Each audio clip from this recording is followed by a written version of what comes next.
Hello everyone, welcome to the News Browse News broadcast.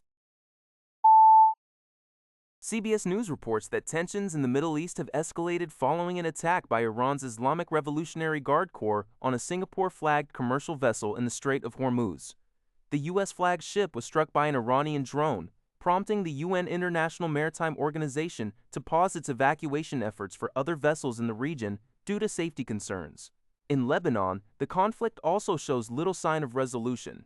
Hezbollah's leader, Naim Qassem, explicitly refused to disarm, characterizing such demands as part of an Israeli agenda intended to undermine Lebanese sovereignty. Qassem also dismissed the ongoing U.S. Iran Memorandum of Understanding as a sign of failed Western and Israeli projects, while Pakistani mediators suggest that direct talks between Washington and Tehran are expected to resume next week. The current atmosphere remains volatile. Both sides continue to trade attacks, accusing one another of ceasefire violations, while disputes over the use of frozen Iranian funds to purchase U.S. crops add another layer of complexity to the fragile diplomatic process. A report from the World Weather Attribution Group, as cited by Al Jazeera, concludes that the record-breaking heatwave currently gripping Europe is directly linked to human-caused climate change. Researchers found that temperatures during this extreme event have reached levels that would have been virtually impossible 50 years ago. Analysis of nearly 850 European cities reveals that 45% have either broken or are expected to break their all-time heat stress records this June. Lead author Theodore Keeping emphasized that such weather patterns would not have been possible without global warming driven by fossil fuel consumption. Scientists warn that rapid, intense heating is occurring within living memory, with these events becoming tens to hundreds of times more likely since 2003. Experts stress that a swift phase-out of fossil fuels is critical to mitigating the worst future impacts of the climate crisis. According to NPR, rescuers in Venezuela are working urgently to find thousands of people still missing following two devastating earthquakes that struck the country on Wednesday. The government has confirmed at least 235 deaths, with widespread destruction reported in Caracas. Officials warn that the death toll is expected to rise as search efforts continue in areas with little infrastructure to handle such disasters.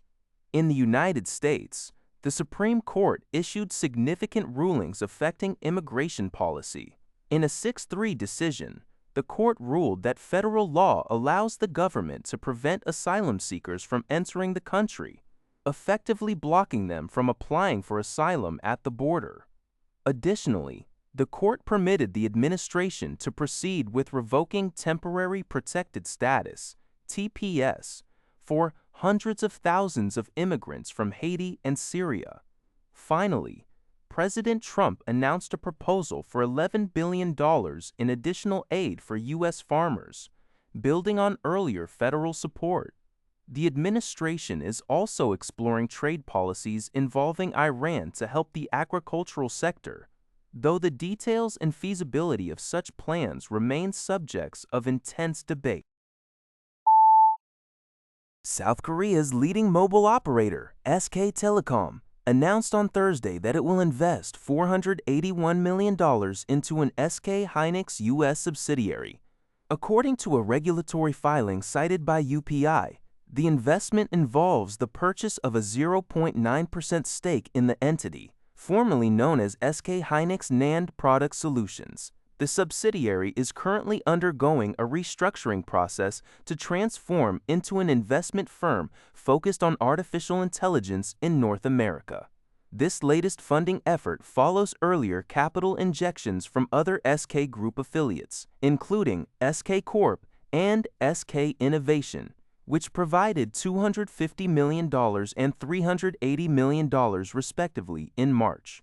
SK hynix has previously indicated its commitment to the AI sector, pledging $10 billion to support the subsidiary's development on a capital call basis.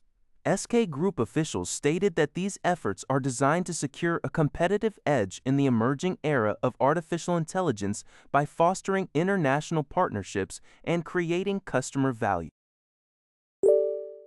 That's all for this video. Thank you for watching. See you in the next video.